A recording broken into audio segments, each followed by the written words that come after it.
You're also going to have some formal agreements in place prior to your engagement. Now, these are going to differ based on what your client requires, but the most common one is going to be that non-disclosure agreement, or NDA.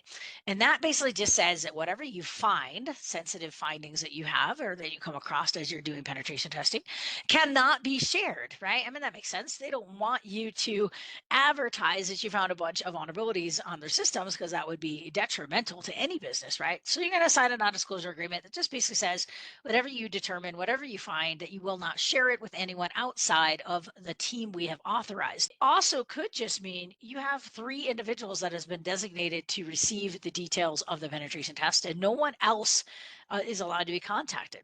So be careful when you're reading through the scenarios that you can identify what is the scope of this test. What are they giving me in this scenario? In addition to a non-disclosure agreement that says you can't share anything, you also may have a master service agreement, or MSA, which is basically just general expectations and responsibilities between you and the client. These are general expectations and responsibilities that we both have in this agreement.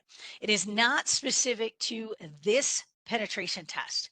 It's just basic communication expectations and responsibilities, not specific to this particular penetration test that you're about to do.